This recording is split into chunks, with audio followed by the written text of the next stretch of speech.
Hello boys and girls. Today we are reading Charlie and the Chocolate Factory by author Roald Dahl, and we are on chapter 6, The First Two Finders. The very next day, the first golden ticket was found.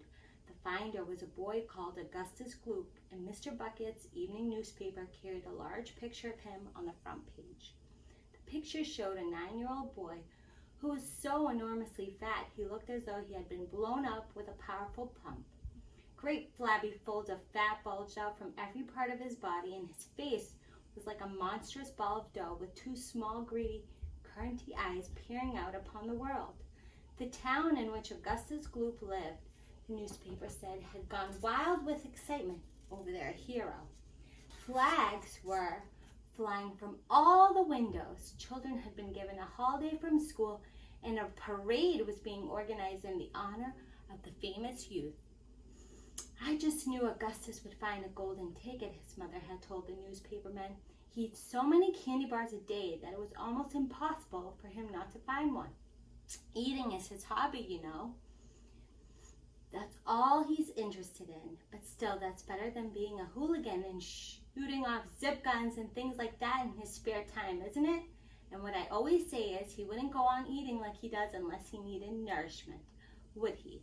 It's all vitamins anyway. What a thrill it would be for him to visit Mr. Wonka's marvelous factory. We're just as proud as can be. What a revolting woman, said Grandma Josephine, and what a repulsive boy, said Grandma Georgina.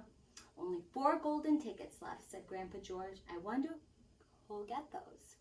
And now the whole country, indeed the whole world, seems suddenly to be caught up in a mad candy buying spree.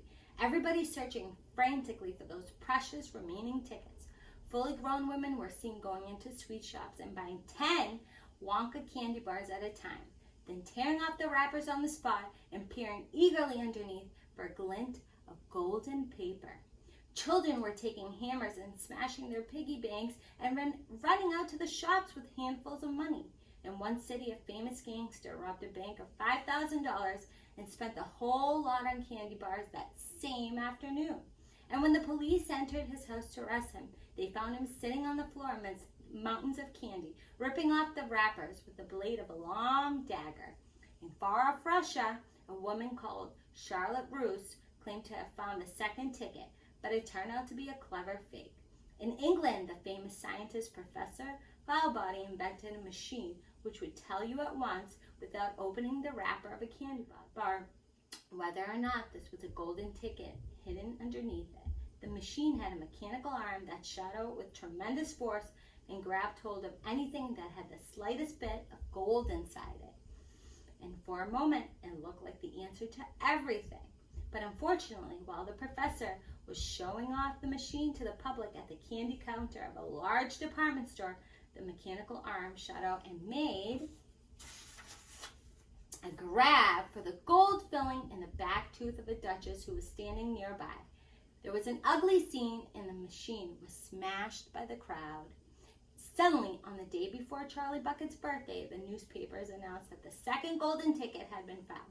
The lucky person was a small girl called Veruca Salt, who lived with her rich parents in a great city far away. Once again, Mr. Bucket's evening newspaper carried a big picture of the finder. She was sitting between her beaming father and mother in the living room of their house, waving the golden ticket above her head and grinning from ear to ear. Veruca's father, Mr. Salt, had eagerly explained to the newspaperman exactly how the ticket was found.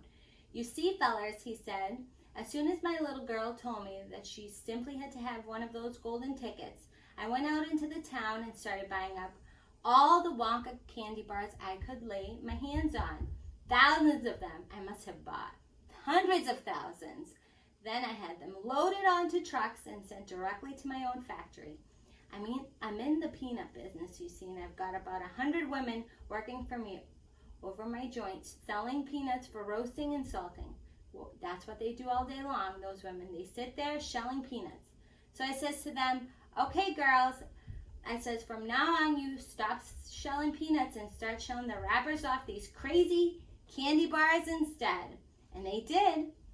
I had every worker in the place yanking the paper off those bars of chocolate full speed ahead from morning till night. But 3 days went by and we had no luck. Oh, it was terrible. My little Veruca got more and more upset each day, and every time I went home, she would scream at me, "Where's my golden ticket? I want my golden ticket." And she would lie for hours on the floor, kicking and yelling in the most disturbing way. Well, sir, I just hated to see my little girl feeling unhappy like that, so I vowed I would keep up the search until I got her what she wanted.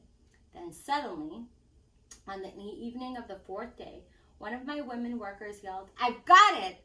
A golden ticket!" And I said, "Give it to me quick!" And she did. And I rushed it home and gave it to my little darling Veruca, and now she's all smiles and we have a happy home once again. "That's even worse than the fat boy," said Grandma Josephine. "She needs a real good spanking," said Grandma Georgina. "I don't think the girl's father played it quite fair, Grandpa, do you?" Charlie murmured. "He spoils her," Grandpa Joe said, "and no good can come ever from a spoiling child like that, Charlie. You mark my words."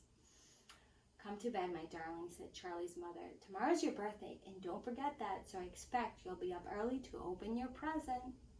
"A Wonka candy bar?" cried Charlie. "It is a Wonka candy bar, isn't it?" "Yes, my love," his mother said. "Of course it is." "Oh, wouldn't it be wonderful if I found the 3rd golden ticket inside it?" Charlie said. "Bring it in here when you get it," Grandpa Joe said. "Then we can all watch you taking off the wrapper."